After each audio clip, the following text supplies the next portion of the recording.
What is going on, you lovely ladies and gentlemen of the world? I was not aware that the beta... 7 p.m.? 7 p.m.? That's so late. That's past my bedtime. I'm old, man. Come on. Good thing I'm not on the East Coast. Starts at 10 p.m. for you guys. Anyway, so, I've seen a little bit. I haven't been paying too much attention. The one thing that kind of surprises me, I know that this may not actually mean anything in the long run, but I've seen a few people, on my that I follow on Twitch and stuff that are FGC related. They're not grinding it. Like, wouldn't you, if you were like loving this game, if you were down with it, especially the people that got early access, wouldn't you be wanting to spend that time properly and just grind the game? And yet I saw a bunch of them on for like a couple hours and then they just radio silence since. It's kind of weird to me. But either way, so let me know, what are y'all thinking about it? How is it going for you? If you pre-ordered the game, then you've had access to it for a day already. I noticed that some people have already found infinites.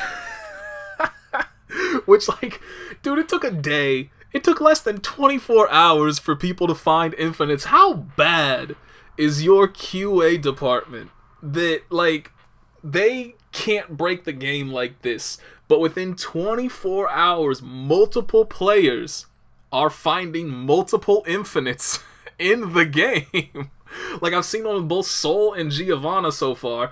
I've also seen a 100% damage combo from Nagoriyuki. This is too much. Actually, it's kind of funny. The infinite combo is actually really, because it brings me to a point that I wanted to bring up, that I wanted to ask you all about, is basically, how are y'all feeling about the damage in this game? Because personally, everything I've seen from the game, I feel, regardless of your opinion on it, regardless of where you are on the love-hate spectrum of Guilty Gear Strive, don't you kind of have to admit that damage is too high? I genuinely feel like they could slash damage across the board by 50% and the game would be better for it. And, that's a huge number to feel like, yeah, you should probably cut down damage by about half, my dude. But it's just, I feel like every single basic combo that I see is 40% damage minimum. And then you're seeing plenty of combos, especially wall break combos, that are doing 60 to 70%. I saw a damn combo. This one pissed me off. I saw a combo by Justin Wong. He was playing Potemkin. He did Mega Fist 3 times. That was it. It was a counter hit Mega Fist, which causes a ground bounce, into a second Mega Fist, which causes a knockdown, into a third Mega Fist, which hit and then OTG'd and the character teched out of it. And that did 45% of the life bar. What? You shouldn't get paid that much for that. What is happening with the damage in this game? It breaks my mind. I don't get it. So that's point number 1 that I wanted to go over. Point number 2. What was point number 2? Oh, how are y'all feeling about your characters? Because, I feel like everybody kind of has, if you're interested in the game, has your character picked out. Maybe it's an old main from Exard or from, previous Guilty Gears. How are you feeling? Because I feel like that is another thing where everybody, there's not a spectrum of values. Either people are very happy with where they're at, or they hate where their character is at. Right? I have seen, almost nothing but disdain universally for Ramlethal and how, butchered her kit is. Same thing with Mei. But then people, when you're looking at Kai and Soul, stuff like that, people are generally pretty happy. Right? So that's the number 2 thing that I wanted to see, because personally, I was looking forward to Giovanna, and after seeing the character, I think I'm just going to play Nagoriyuki.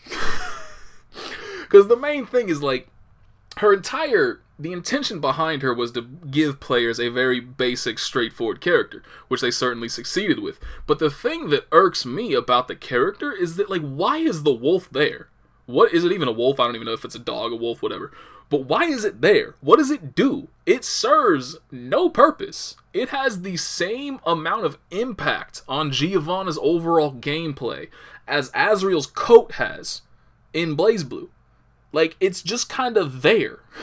Not doing anything. It doesn't contribute at all, except for one super it joins in the animation.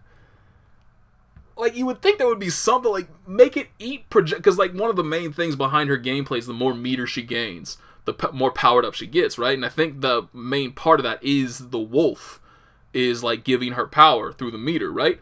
Make it so like you can eat a projectile and you get a little bit of meter. Thus, the wolf is getting more powerful, thus making Giovanna more powerful.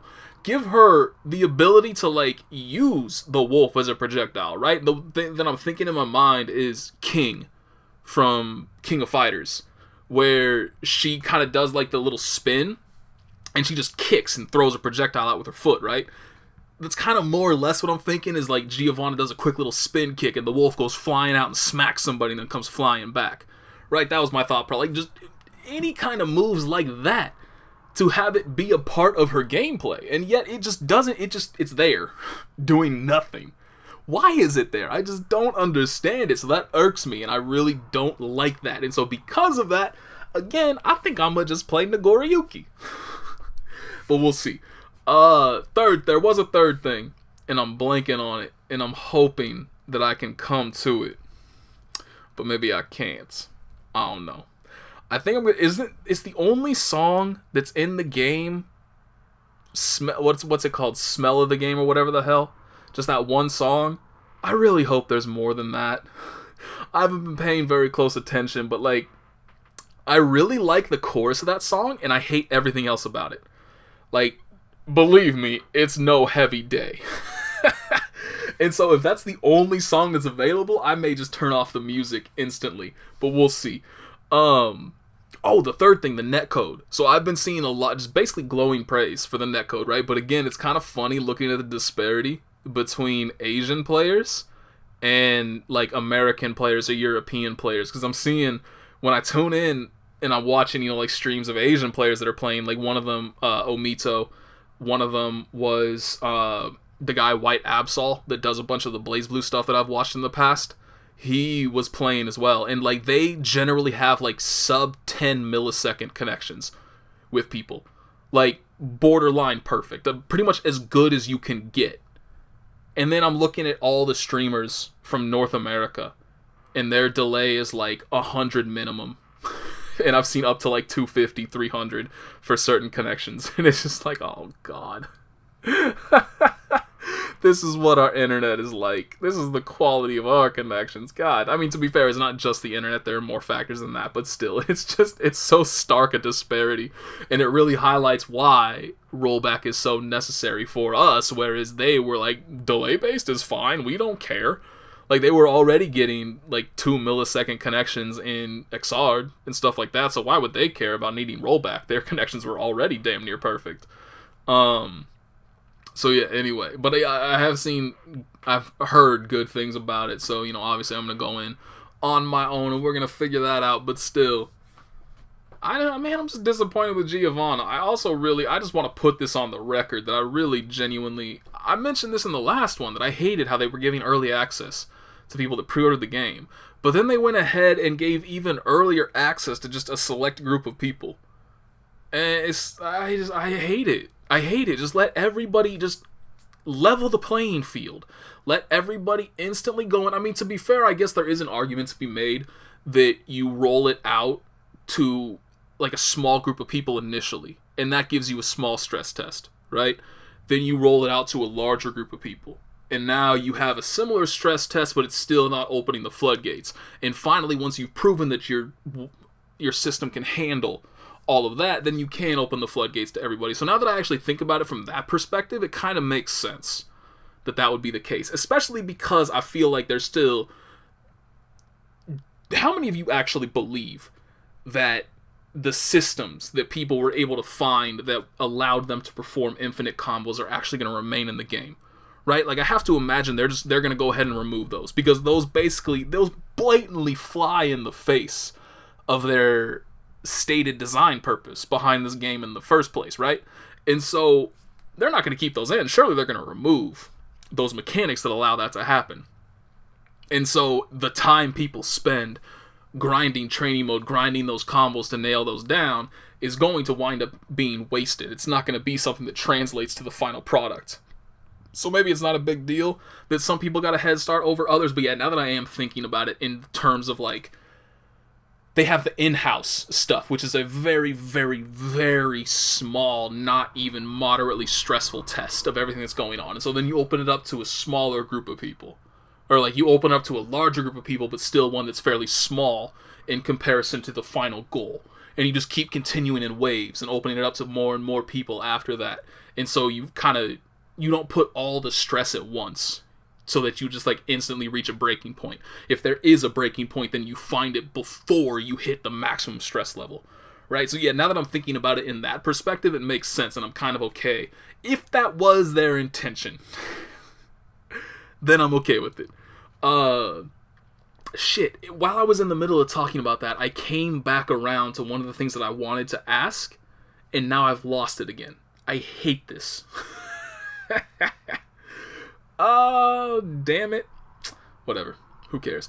Let's talk about Riot, because let's actually not talk. Who cares? I was going to say, because I wanted to play Valorant recently. And, like, I don't know where this push came from. I don't know if Riot themselves are actually, like, contacting people and getting them to play the game. But damn near everybody that I follow has at some point played at least a little bit of Valorant. It's weird. But if that was the case, it worked on me because I was like, you know what? Let me just try it out. And I started to download it until it was like, you need to install Riot Vanguard first. And if you don't know what that is, basically it's an anti-cheat system. But the problem is that it's an anti-cheat system that operates at a level, like, underneath your operating system. Like, it has control over everything. It bypasses all potential security that you have on your computer, and it can access anything and everything. And to me, that just screams security vulnerability. This is something that somebody with malicious intent can utilize to gain access to things that I don't want them to gain access to, right? That's all that it is to me. So I was instantly like, nope, press the red button, stop, abort, let me out of here, I'm done. And so just seeing that, what if they put something like that into their fighting game? There's no way they would, right? Because cheating is a very rampant problem in online shooters. I mean, it's everywhere. You can watch anybody that plays, Call of Duty, Battlefield, Overwatch, any online CSGO competitive shooter that people play, there will be people cheating using, like auto-aimers, wall hacks, stuff like that. So it makes sense for a shooter to implement some form of anti-cheat to try to combat that. Whereas that doesn't really exist in fighting games. And even if it did, like, what would it be? Somebody does a macro for a combo so they never have to do it themselves? How are you even going to possibly detect that? So it wouldn't make sense, but still there's a small part of my brain that's like, don't do it. If they do it, I'm not going to play it, and that's another fighting game to put on the shelf, and I can't handle it, man. I need something. But anyway, let me know. Let me know what y'all thinking. How y'all feeling about Strive now that we've seen more of it? Now that we've got more of it going on. I'm still on the same page that I always was. So we'll see. Thank you all for listening. I'll see you all at 7 p.m.